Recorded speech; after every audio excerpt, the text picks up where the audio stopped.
누가복음 12장에 들어왔습니다. 누가복음은 24장까지 있지요. 이 12장은 중심장입니다. 이제 12장 1절에서 진술하듯이 그동안에 이제 11장까지 예수님께서 제일 먼저 제자들을 부르시고, 그리고 또 70인을 파송하시고, 또 그 가운데에 귀신을 내어 쫓으시고 여러 가지 표적을 보여주셨어요. 12장 1절에 그 동안이라는 말은 이 동안에 물이 수만 명이 모여 서로 밟힐 만큼 되었다. 이제 모일 사람은 거의 다 모였다는 얘기입니다. 이제 오병이어 그 역사할 때 2만 명 정도, 그 숫자가 이제 차서 무리들 가운데 밟힐 만큼 그렇게 북새통을 이루었다. 이렇게 진술하고 있습니다. 이 누가는 데오빌로 각하에게 예수님의 행적을 자세히, 그리고 제자들의 믿음이 어떻게 성장한지를 자세히 설명하고, 그 데오빌로를 전도하기 위해서, 데오빌로의 신앙을 성숙시키기 위해서, 성화의 과정으로 걷기 위해서 바로 이 누가복음을 기록했고, 또한 사도행전도 기록했음을 우리는 알 수 있습니다. 오늘 누가는 이렇게 진술하고 있습니다. 바리새인들의 누룩, 곧 외식을 주의하라.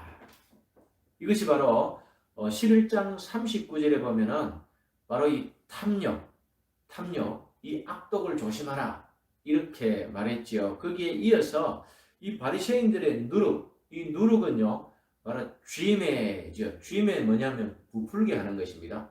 작은 것을 크게 부풀게 하는 것. 이 부풀다 보면 또 부패하지요. 이런 뜻입니다. 지금 이제 이 외식, 즉 외식, 이것은 외식이라기보다는 바로 위선이라고 표현하는 것이 좋습니다. 히포크라시스, 이것은 바로 위선을 뜻한데요. 어떤 위선이죠? 속은 그렇지 않은데 겉은 그럴듯하게 하는 것입니다. 이것이 바로 바리새인들의 특징이었습니다. 예수님께서는 제자들을 부르셔서 이 신앙 훈련을 시키시는 과정에 제자들의 믿음이 어떻게 성장하는지를 또 누가는 자세히 살피고 있습니다. 2절에 보면은 감추인 것이 드러나지 않을 것이 없고 숨긴 것이 알려지지 않을 것이 없나니, 이것은 바로 교육학적으로 말하면은 주머니의 송곳입니다. 아이들이 자랄 때에 아이들에게도 이 악독함이 있고 잘못된 태도가 있고, 이 바로 애티튜드, 마음의 생각이 잘못된 것이 이 주머니에 송곳으로 표현합니다. 주머니에 송곳을 넣어놓으면 다니다가 그 송곳 무게에 의해서 때가 되면 주머니를 뚫고 나오지요. 그것을 말하는 것입니다. 우리 가운데 악이 있는데 이 죄악 문제가 해결되지 않은 바리새인들이 바로 드러난다는 것이죠. 어떻게 드러납니까? 3절에 이러므로 너희가 어두운 데서 말한 모든 것이 광명한 데서 들리고 너희가 골방에서 귀에 대고 말한 것이 지붕 위에서 전파되리라. 성전 골방이 있었지요. 거기에서 이 바리새인들이 로마로부터 정권을 받아서 이스라엘 예루살렘을 운영하고 있지요. 제사장들은 부패했습니다. 돈을 주고 제사장 그 권한을 샀던 그 시절을 예수님께서는 이렇게 지적하고 있고요. 그들의 사상 또한 옳지 못했습니다. 4절에 보면은 내가 내 친구 너희에게 말하노니, 바로 이 친구라고 제자들과 따르는 무리들에게, 바로 수만 명에게 그 친구라는 표현을 씁니다. 이 친구 하면은 어떤 생각이 납니까? 떡 세 덩이를 빌리러 갔던 그 친구, 그죠? 간청해서 그 떡을 얻었다. 기도를 간청함으로 이 아나이데이야, 뻔뻔스럽게 쫄라서 얻는 걸 말하는 것이죠. 그렇게 하면은 기도의 소원이 이루어진다가 아니고 친구 관계 때문에 친구를 잃을까봐 떡 세 덩이를 주듯이 하나님과 우리의 관계가 양자의 관계이기 때문에 준다는 것입니다. 여기에는 그 이전의 역사를 또 포함하고 있어요. 역대상 4장에 보면은 야베스의 기도가 나옵니다. 이 야베스의 기도는요, 어머니가 바로 이 야베스를 내가 수고로이 낳았다. 바로 주체가 자기지요. 자기가 수고로이 낳은 그 아들의 지경을 넓히고, 야베스의 기도는 그렇습니다. 내 지경을 넓혀주시고 이런 땅을 달라는 것이죠. 넓은 땅을 달라. 그리고 환란에서 벗어나 근심이 없게 하옵소서. 예, 이렇게 만사 형통으로 살게 해달라는 인본주의 기도였습니다. 히브리어 성경에 바로 역대기가 마지막인데 여기에 야베스의 기도가 있는데 그것도 내용은 하나님께서 그래도 다 기도를 들어주셨다라고 나왔습니다. 어린아이 때 또 우리가 하나님의 친백성 아들들이기 때문에 하나님께서 들어준 기도입니다. 하지만 예수님께서는 이 바리새인들이 하는 이 기도 이것을 이제 철폐하시고 마태복음 6장과 또 누가복음 11장에서 너희는 이렇게 기도하라 하고 다른 기도를 가르쳐 주시죠. 그것이 바로 프로슈코마이 기도였지요. 이 4절에 내가 내 친구 너희에게 말하노니 몸을 죽이고 그 후에는 능히 더 못하는 자들을 두려워하지 말라. 우리가 이 땅에서 싸움에서 지면은 죽습니다. 그런데 이 죽음이 끝이 아니라는 것입니다. 몸만 죽인다고 그들이 승리하는 것이 아닙니다. 능히 영혼을 멸하실 분 바로 예수님이시죠. 하나님이시죠. 하나님을 두려워하라는 것입니다. 마땅히 두려워할 자를 내가 너희에게 보이르니 곧 죽인 후에 또 지옥에 던져넣는 권세 있는 그를 두려워하라. 내가 참으로 너희에게 이르노니 그를 두려워하라. 이것은 바로 최후의 심판을 예수님께서는 암시하고 계십니다. 최후의 심판에서 마지막 지옥 게헨나지요. 불못이라고 요한계시록에서 표현을 합니다. 하데스, 음부에 있고 또 낙원에 있고 이런 죽은 자들이 마지막 심판 때에 다시 부활하지요. 부활해서 어디로 들어갑니까? 영생과 영사로 들어가지요.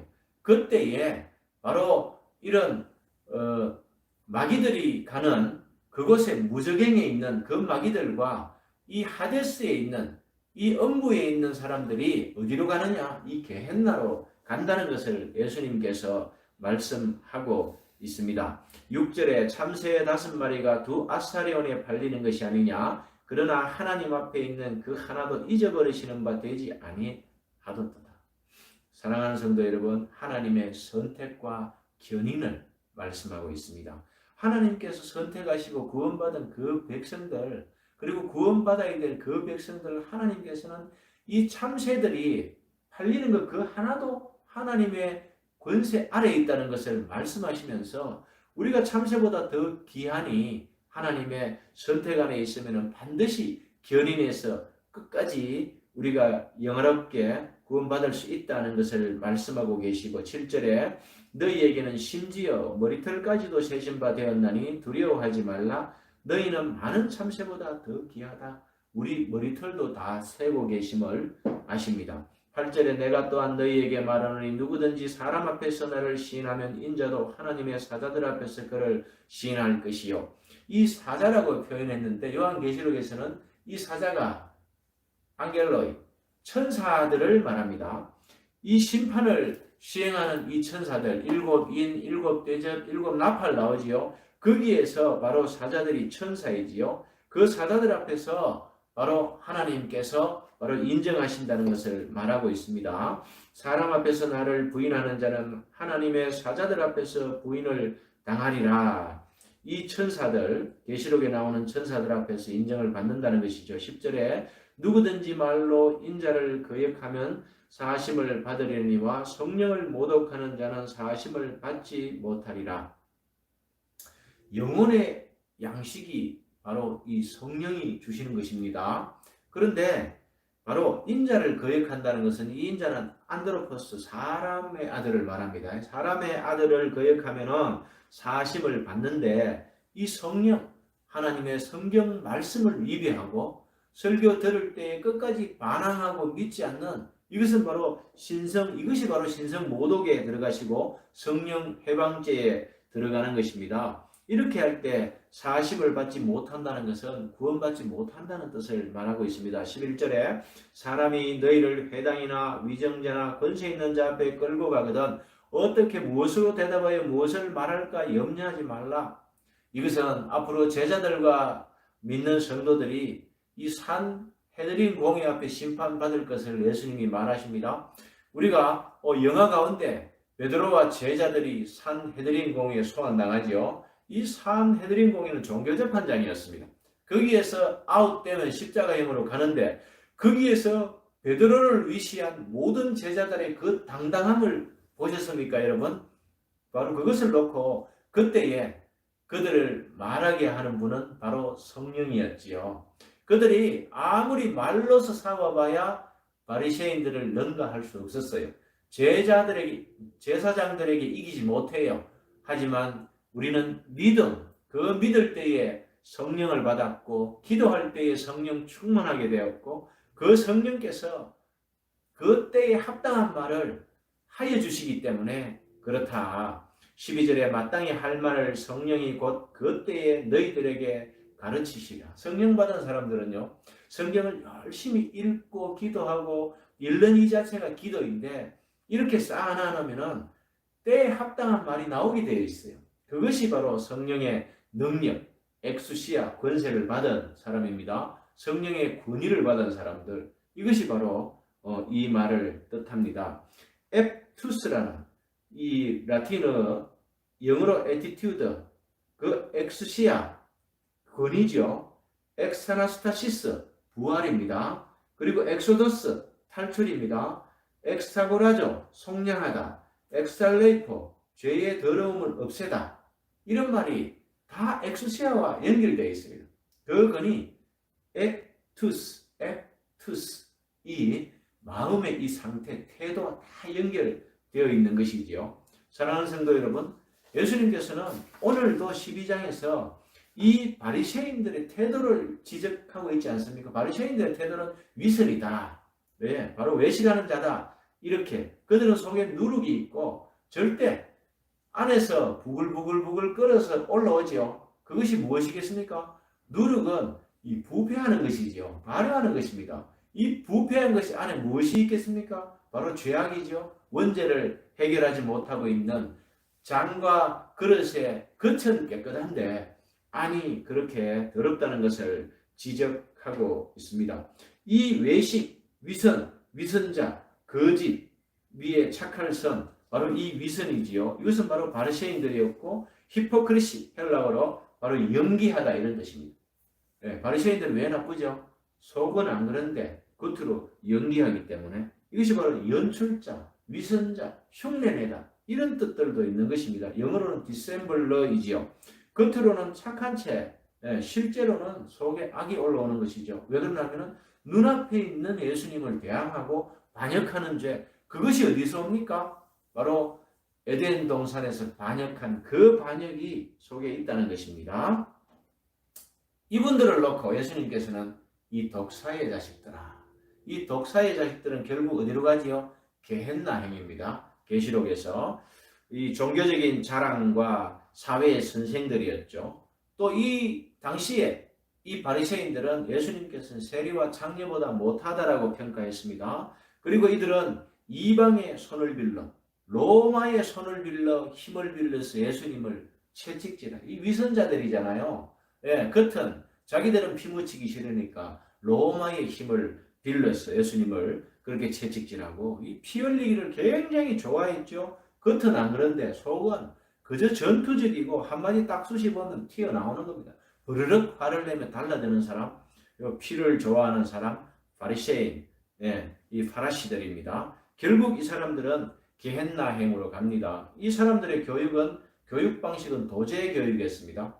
여러분, 도제 교육에 나쁜 점이 있죠. 갑질입니다. 갑질. 뉴스에서 모 교수가 제자들에게 이 도제 교육 과정에서 문제를 일으켜서 이 갑질에서 서울대 교수를 잘리고 추방당하고 이런 일이 있지 않습니까? 우리도 조심해야 됩니다. 이것이 바로 가스라이팅입니다. 이 가스라이팅이 이런 데서 일어납니다. 여러분, 주권을 진 자가 나누어 줘야 되는데 값없이 이것을 갑질하는 것이지요. 가스라이팅입니다. 상황으로 몰고 가고 안 하면 안 되도록 괴롭혀서 바로 자기 요구를 얻어내는 것이지요. 이것이 바로 강제로 강매하고 폭행하고 갑질하는 것입니다. 사랑하는 성도 여러분, 이것은 바로 인본주의에서 나왔습니다. 역대상 4장에 보면은 야베스의 기도가 나옵니다. 야베스는 그 형제보다 귀중한 자라 그의 어머니가 이름하여 이르되 야베스라 하였으니 이는 내가 수고로이 낳았다 함이었더라. 이 모든 주체가 하나님 중심주의가 아니고 자기 자신 인본주의가 이렇게 주체가 되고요. 10절에 야베스가 이스라엘 하나님께 아뢰어 이르되 주께서 내게 복을 주시려거든 나의 지역을 넓히시고 땅을 넓히시고 주의 손으로 나를 도우사. 이것이 바로 번영신학이지요. 나를 환난을 벗어나 내게 근심이 없게 하옵소서. 만사 형통을 기도하는 사람들입니다. 하나님이 그가 구하는 것을 허락하셨더라. 이것은 이 기도가 옳아서 허락하신 것이 아니고 바로 하나님의 백성이고 아들이었기 때문에 들어주신 것입니다. 하지만 예수님께서는 그래서 너희는 이렇게 기도하라. 프로슈코마이 진지하게 기도하라고 주기도문을 알려주셨습니다. 오늘도 우리는 주기도문을 목사님이 진지하게 한마디 한마디 속뜻을 생각하면서 여러분과 함께 기도로 나와왔죠. 향하여 나아가다. 바로 프로슈코마의 기도이죠. 마태복음 6장 9절에 나와 있고 누가복음 11장에 있습니다. 주님께서 가르쳐 주신 이 기도가 우리의 기도가 되어야 합니다. 구약시대 이스라엘 자손들이 바로 이 인본주의적 사상을 가지고 기도했고 그래도 하나님께서 들어주셨는데 예수님께서는 이 인본주의를 배격하고 바리새인의 위선을 조심하라고 오늘 지적하시면서 누가복음 24장 가장 중심 12장에서 바리새인의 죄를 드러내십니다. 이제 이 바리새인들은 안 그래도 신성모독죄를 지어서 예수님을 죽이려고 하는데 이제 십자가의 절반이 왔다고 보면 되시고요. 또 예수님께서 계속해서 갈 것입니다. 12장 15절에 이 탐심이 나옵니다. 탐심. 이 탐심은 플레오엑시아, 순리를 넘어서 얻는 과도한 욕심, 이것을 바로 탐심이라고 합니다. 일반적으로 보편적으로 얻는 것, 일용할 양식을 얻으면 되는데 이걸 넘어서 바로 더 깊게 파보면은 짜라낸 선물입니다, 여러분. 어머니를 막 못 살게 굴어서 아버지를 못 살게 굴어서 뜯어낸 선물, 짜라낸 선물이 바로 이 탐심하고 연결되어 있습니다. 사랑하는 성도 여러분, 이거는 누가복음 11장 8절에서 방청하는 기도에서 아나데이아, 관계 때문에 주는 것인데 이렇게 짜라내는 것입니다. 이 짜라내는 기도는 다음 또 짜라낼 고민을 해야 되고 염려해야 되죠.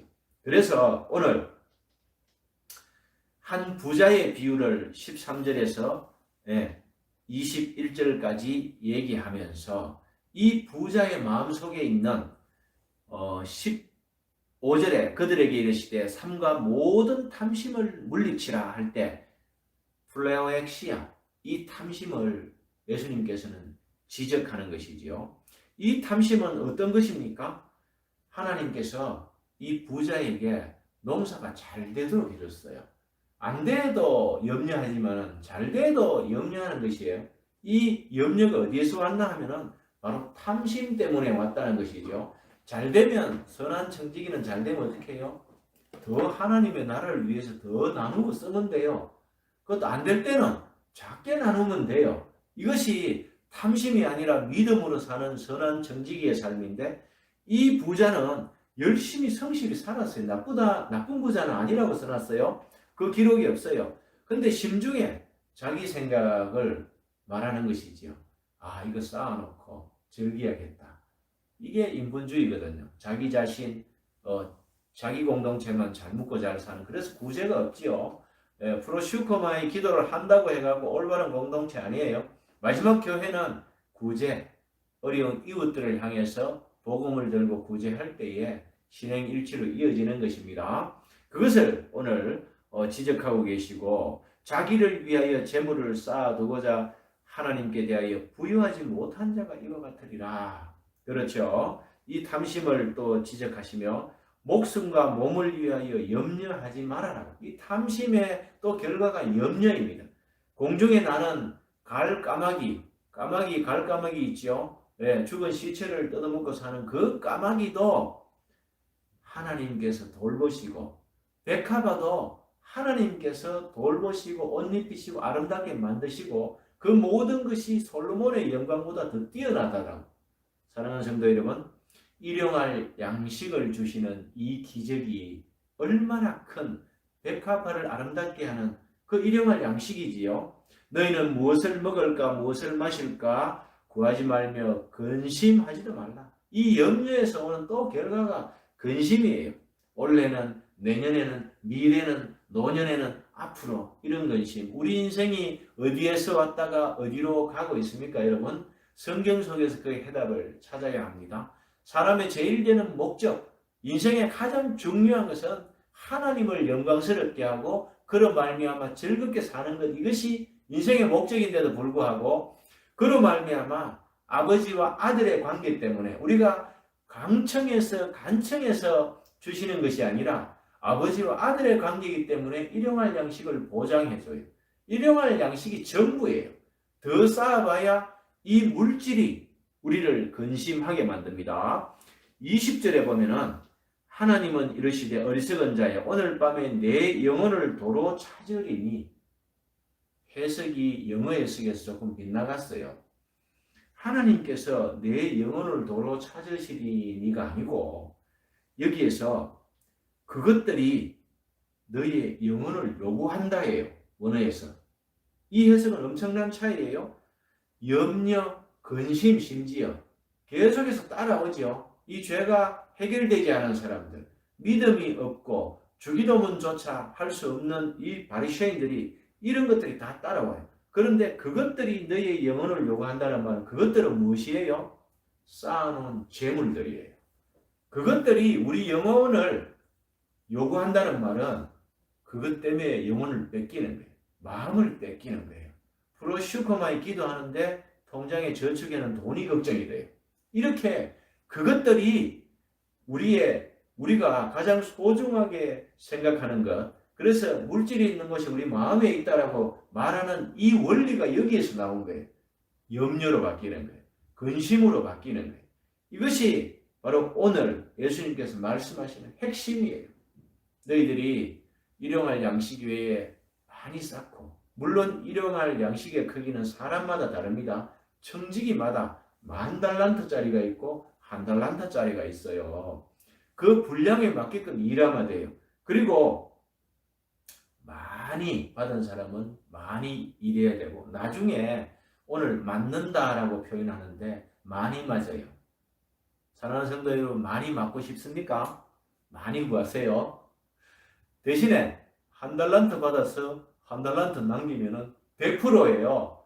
10,000달란트 받아갖고 1달란트 하면 어때요? 1%도 안 돼요. 이거 큰일 났어요. 그래서 그렇게 욕심 부리지 말라는 겁니다.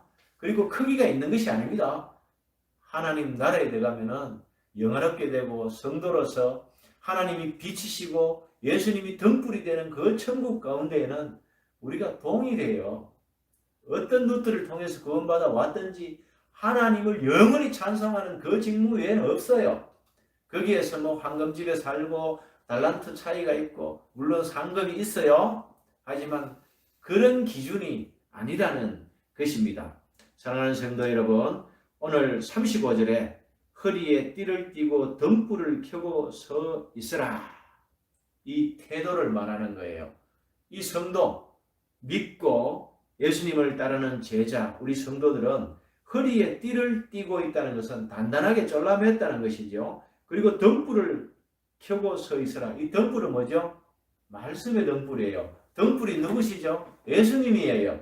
예수님의 말씀을 붙들고 서 있어야 돼요. 이것이 바로 오늘날 우리 성도들의 자세이지요. 이것을 견지합시다. 36절에 너희는 마치 그 주인이 혼인집에서 돌아와 문을 두드리면 곧 열어주려고 기다리는 사람과 같이 되라. 요한계시록 3장 20절이죠. 볼지어다 내가 문 밖에 서서 두드리노니 내 음성을 듣고 문을 열면 내가 들어가 그와 더불어 먹고, 이래 나오죠. 그죠? 그와 더불어 먹고, 이것이 우리의 사명입니다. 예수님께서 바로 열처녀의 비유에서, 또 마태복음에서 열처녀 비유 나오죠. 이 열처녀 비유에서 말하듯이 주인이 와서 깨어있는 것을 보면 그 종들은 복이 있으리로다. 내가 진실로 너희에게 이르노니 주인이 띠를 띠고 그 종들을 자리에 앉히고 나와 수종들리라. 예수님께서 얼마나 마지막 때의 믿음을 보겠느냐 이 말씀하셨죠. 이렇게 깨어서 주인을 예수님의 재림을 기다리고 있는 성도들이 있다라면은 주님께서 그 종들을 오히려 자리에 앉히고 수종들리라 이렇게. 이 주인이 누구지요? 40절에 그러므로 너희도 준비하고 있으라. 생각하지 않은 때에 인자가 오리라. 예수님이 주인이시라는 것이죠. 예수님께서 이렇게 하십니다.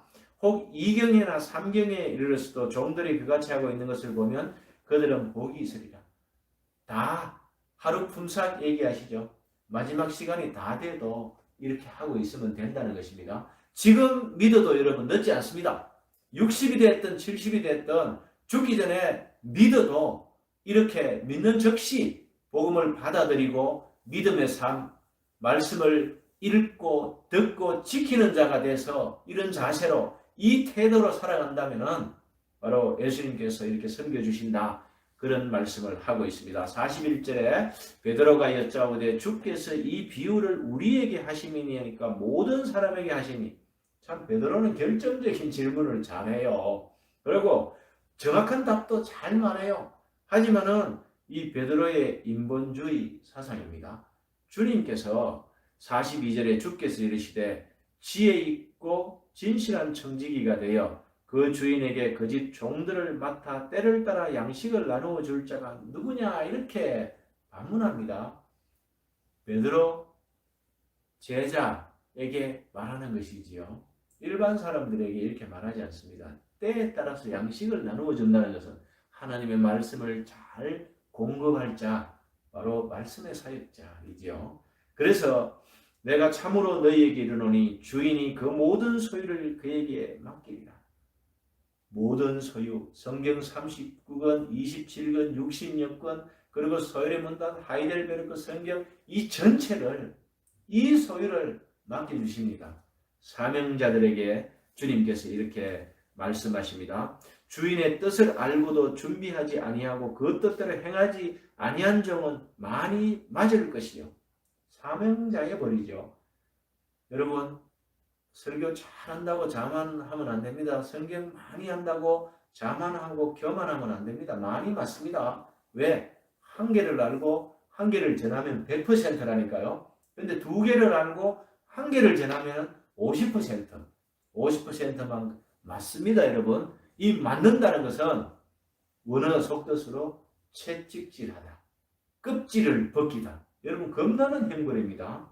이렇게 마지막에 된다는 것입니다. 알지 못하고 맞을 일을 행한 종은 적게 맞는다. 차라리 모른다 하는 게 겸손한 것이지요.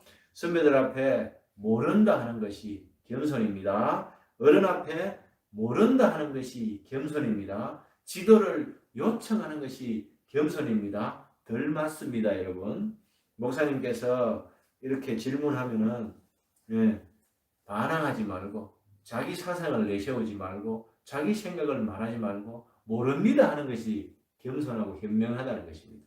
저는 항상 성경을 볼 때에 주님 모르겠으니 주의 성령께서 지도해 주십시오. 기도하면서 성경을 열 때에 성령께서 하나하나 알려주십니다. 이제 49절에 예수님께서 왜 이 시점에 12장에서 이제 중요한 말씀을 하실까 한번 생각해 보십시오. 내가 불을 땅에 던지러 왔노니 이 불이 이미 붙었으면 내가 무엇을 원하리요? 무슨 불을 붙이러 오셨죠? 이제 12장에서 이 바리새인들에게 위선자라고 말했지 않습니까? 안 보는 뒤에서 욕하면 기분이 덜 나빠요. 그런데 바리새인들이 지금 예수님이 어떻게 할까 책 잡으려고 꽉 와 있죠. 거기에서 손가락을 대놓고 위선자라고 이렇게 지적을 했죠. 50절에 나는 받을 세례가 있으니 그것이 이루기까지 나의 답답함이 어떠하겠느냐. 내가 건너야 할 강, 그죠? 예수님께서 그 건너야 할 강을 건너셔야 되는데 그것이 바로 십자가이죠.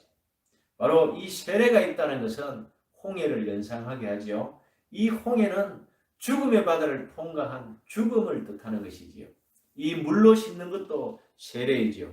죽었다가 다시 살아나는 것, 이 중생이 따라붙는 이 세례, 예수님의 죽음을 예언하고 계십니다. 그래서 이걸 설명하고 있는데 깨닫지 못하는 우리 베드로 때문에 답답하십니다.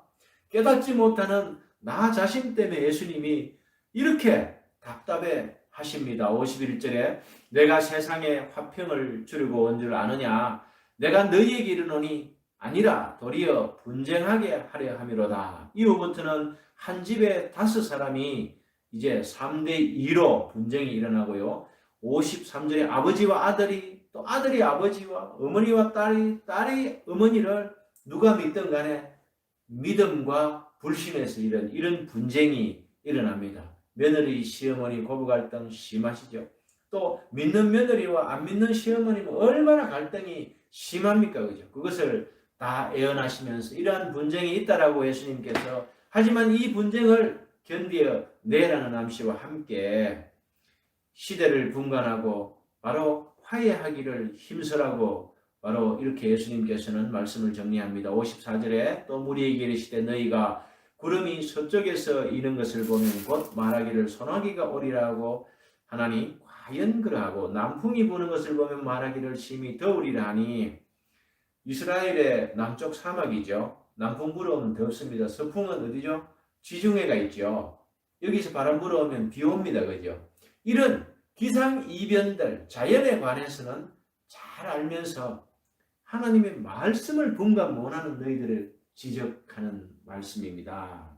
그래서 56절에 외식하는 자여 너희가 천지의 기상은 분간할 줄 알면서 어찌 이 시대는 분간하지 못하느냐. 예수님이 온 그 시대, 특별히 예수님께서 30년 동안 지혜와 키가 자라가며 하나님과 사람에게 더 사랑스러워가는 그 기간 중에도 예수님을 깨닫지 못했지만 3년의 공생애 동안에 유월절을 겪으면서 예루살렘을 왕래하시면서 회당에서 가르치시고 복음을 전파했는데도 그 시대를 분별하지 못하느냐. 내가 곧 성육신한 메시아다. 예수 그리스도 하나님의 아들 구세주, 그것을 깨닫지 못하느냐, 이 말씀을 하고 계십니다. 로마의 자유를 들여다보면요, 바로 이 프리덤, 완전한 자유, 로마의 자유는 리버티입니다. 제한되고 한정된 자유를 리버티라고 말합니다. 로마는 당시에 팍스 로마나, 로마가 평안과 안녕을 가져다 준다는 팍스 로마노 사상을 퍼뜨리면서 인접국들을 정복해 넘어가면서 그들이 바로 군주에게 압제당하는 그것을 해방시켜주고 자유를 준다고 했어요. 이것이 진정 자유입니까? 예수님께서는 가짜 빛이라고 하시고 진짜 포스, 말씀의 빛이 성육신에서 오셨죠. 그래서 이 가짜 빛, 그리고 당시에 유대에는 하스몬 왕조가 100년 동안, 그러면서 유대인들은 어떻게 얘기했냐면 하시몬이 왕권을 잡고 다스리는 그 마카비 혁명의 결과로 일어났던 그 100년 이상의 그 전통 속에 있는 그 나라 때 제일 평안했다고 말합니다. 사랑하는 성도 여러분, 이것이 바리새인들의 죄입니다. 겉만 평안했는데 마음에 평안이 없고 근심과 염려로 가득 차 있고 지옥으로 갈 수밖에 없고 게hen나로 들어갈 수밖에 없는 이것을 이 인본주의자들이 추종했다는 것입니다. 이것을 예수님께서는 지적하고 있고 당시에 팍스 로마나 주는 그 자유가 가짜라고 얘기하는 것이지요. 이 59절에 내게 이르노니 한 푼이라도 남김없이 갚지 아니하고는 결코 거기서 나오지 못하리라. 이 죄의 대가를 치루어야. 그리고 오늘 이 재판을 갖다가 바로 이 모형으로 보여줬죠. 이 로마의 재판은 죄인과 가해자와 피해자가 상방이 법정에 서는 것이죠. 굉장히 민주적이었습니다. 그죠? 하지만은 여기에서 바로 이것이 하나님과 우리의 심판대가 있다는 것입니다. 이것을 로마의 재판을 비유하시면서 그 심판, 최후의 심판에 이르기 전에 하나님과 화해하라는 것을 예수님께서는 바로 이 재판을 비유해서 알려줍니다. 이 외식하는 자들은 이런 내막을 알지 못했지요. 그리고 이들은 바로 속에 있는 이 죄가 마지막 심판 때의 심판감이라는 것을 알지 못했던 것입니다. 그래서 예수님께서는 빗대에서 이렇게 말하고 58절에 보면 내가 너를 고발하는 자와 함께 법관에 갈 때에 길에서 화해하기를 힘쓰라. 더 늦기 전에 하나님과 화해, 즉 회개하라는 말을 예수님께서는 이렇게 말씀하고 계십니다. 그가 너를 재판장에게 끌어가고 재판장이 너를 옥졸에게 넘겨주어 옥졸이 옥에 가둘까 염려하라. 바로 게헨나에 가는 것이지요. 이렇게 이제 단계를 높여서 성화의 과정으로 예수님께서 견인해서 나가는 것입니다. 우리는 말씀을 통해서 부르심을 받습니다. 이 부르심을 통해서 바로 거듭나게 되는 것이지요. 거듭나고 바로 회심하게 되는 겁니다. 회개와 바로 이런 길을 걷게 되고 그때에 칭의 받게 되는 것입니다. 믿음으로 회개할 때 칭의 받습니다. 그것은 디카이오, 너 의롭다 하는 칭의를 받는 것이지요. 그러면서 동시에 양자로 편입되는 것이지요. 이 양자로 편입되었기 때문에 아나데이아, 간청한 기도, 그것 때문에 주는 것이 아니라 양자 관계, 하나님과의 관계, 그 관계를 회복해야 최후의 법정 재판장에 서지 않는다는 것을 예수님께서는 이렇게 말씀하고 있는 것입니다. 이 양자는 성령께서 견인해서 끝까지 영화의 단계, 예수님 재림하셔서 우리가 천국의 완전한 천국, 새 하늘과 새 땅, 여기에서 새 예루살렘에 들어가는 때까지, 완성하는 때까지 견인해서 그것을 바로 영화롭게 된다는 것이, 하나님 앞에 서는 것이 영화의 경지입니다. 그때까지 그렇게 견인하시는 것입니다. 거기에서 회개하라는 것을 예수님께서는 이 재판장을 빗대어서 친절하게 설명해 주지만은 이들의 눈은 막혀 있고 귀도 막혀 있고 이 마음이라는 것이 머릿속에 뇌에 있지만은 이 마음이 닫혀 있기 때문에 근육에까지 나타나지 않는 것이죠. 우리가 보는 것을 바꾸면은 생각하는 것이 바뀝니다. 이 생각을 바꾸면은 말이 바뀌고 마음이 바뀝니다. 이 마음을 바꾸면은 우리의 나쁜 습관들이 바로 바뀌는 것이죠. 이걸 돌이킨다고 하는 것입니다. 회개한다고 하는 것입니다. 지금까지 사망의 길로 달려가고 있었다라면 이 보는 것, 즉 말씀으로 바꾸고요. 그리고 생각하는 것 하나님 뜻, 셀레마로 바꾸고요. 하나님의 선하시고 기뻐하시고 온전하신 뜻이 무엇인지를 생각하게 되고요.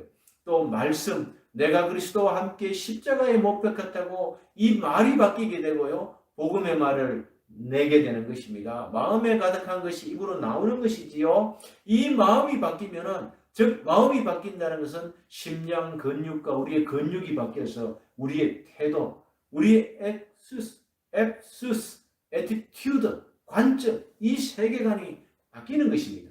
이 근육이 바로 신행일치의 삶을 통해서 잘 만들어져 있으면 영적인 근육이 되어서 만약에 이 땅에 우리가 치매가 걸리더라도 이 습관은 남았어. 발레리나가 음악을 틀어주면 발레를 하듯이 우리가 믿음을 끝까지 하나님 붙들게 된다는 것입니다. 마지막 숨을 거둘 때 하나님 최고다.